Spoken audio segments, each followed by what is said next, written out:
வணக்கம் உறவுகளே, அருவி சேனலுக்கு வருகை தந்த அனைத்து நல் உள்ளங்களுக்கும் என் மனமார்ந்த நன்றிகள்.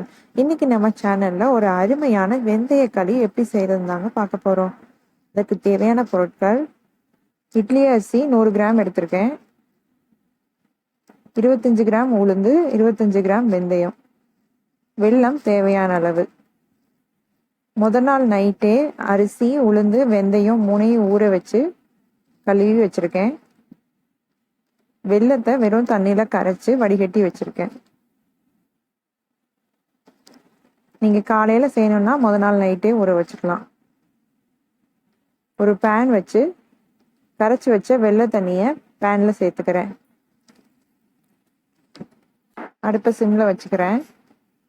இப்போ ஒரு பெரிய மிக்ஸி ஜாரை எடுத்து அதில் நம்ம ஊற வச்ச அரிசி, உளுந்து, வெந்தயத்தை போட்டுக்கிறேன். கொஞ்சமாக தண்ணி ஊற்றி நல்லா பேஸ்ட் மாதிரி அரைச்சிட்டு வரணும். வெள்ளை தண்ணி கொதிச்சுட்டு இருக்கு. கொஞ்சமா தண்ணி ஊற்றி நல்லா பேஸ்ட் மாதிரி அரைச்சிட்டு வந்தாச்சு.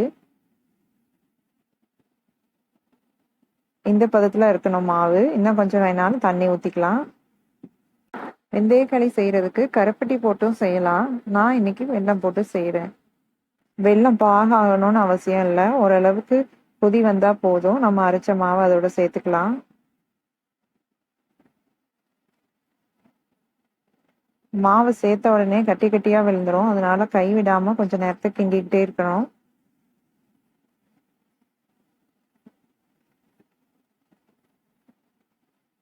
வெல்லம் ஓரளவு நல்லா கொதிச்சிருச்சு. இப்ப நம்ம அரைச்சு வச்ச மாவை சேர்த்துக்கலாம். இது ரொம்ப கட்டியா இருக்கிற மாதிரி இருந்ததுன்னா இன்னும் கொஞ்சம் கூட தண்ணி சேர்த்துட்டு நம்ம இதுல மிக்ஸ் பண்ணிக்கலாம். இப்ப எல்லா மாவையும் சேர்த்தாச்சு. கைவிடாம நல்லா கிண்டிட்டே இருக்கணும். மாவு நல்லா வெந்து வெல்லமும் மாவும் நல்லா ஒன்று சேர்ந்து வரணும். அது வரைக்கும் கொஞ்சம் கைவிடாம கிண்டணும். இப்ப வெல்லம் வந்து நல்லா மாவோட ஒன்று சேர்ந்துருச்சு.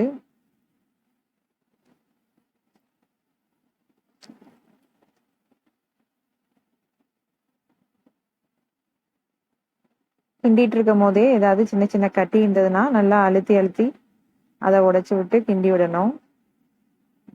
வெந்தயக்களி நம்ம உடம்புக்கு ரொம்பவே நல்லது. நம்மளோட உடல் சூட்டை கம்மி பண்றதுக்கு ரொம்பவே உதவியா இருக்கும். கோடை காலங்களில் வந்து வெயில இருந்து தப்பிக்கணும்னா வாரம் ஒரு தடவையாவது வெந்தயக்களி செஞ்சு சாப்பிடணும். ஒரு 2 ஸ்பூன் அளவுக்கு நல்லெண்ணெய் சேர்த்துக்கிறேன். இந்த வெந்தயக்களி செய்யறது வந்து ரொம்பவே சுலபம்தான். இதை நம்ம அடிக்கடி நம்ம செஞ்சு சாப்பிட்டோம்னா நம்மளோட ரத்தம் வந்து நல்லா சுத்தமாகும். உடம்புல ரத்த ஓட்டமும் நல்லா சீராக இருக்கும். அது மாதிரி குழந்தை பெற்ற தாய்மார்கள் இருப்பாங்கல்ல, புது தாய்மார்கள், அவங்க வந்து அடிக்கடி வெந்தய களி இல்லைன்னா வெந்தயம் கஞ்சி அந்த மாதிரி செஞ்சு சாப்பிட்டாங்கன்னா அவங்களுக்கு நல்லா பால் சுரக்கும். கடைசியா ஒரு ஸ்பூன் நெய் சேர்த்துக்கிறேன். நெய் சேர்த்து ஒரு 2 தடவை பரட்டி விட்டீங்கன்னா பேன்ல ஒட்டாம வந்துடும். இப்போ நல்லா பேன்ல ஒட்டாம வருது. வெந்தயக்களி வெந்துருச்சான்னு செக் பண்ணுறதுக்கு ஒரு பவுலில் கொஞ்சம் தண்ணி எடுத்துட்டு நம்ம கையை நல்லா வெட் பண்ணிட்டு களியை டச் பண்ணி பார்த்தீங்கன்னா நம்ம கையில் ஒட்டக்கூடாது. இதுதான் கரெக்டான பதம். அருமையான வெந்தயக்களி ரெடி.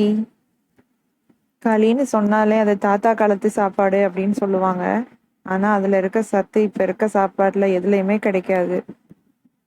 நம்மளோட பாரம்பரிய உணவுகளையும் அப்பப்போ எடுத்துக்கிட்டா நம்ம உடம்புக்கு ரொம்பவே நல்லது.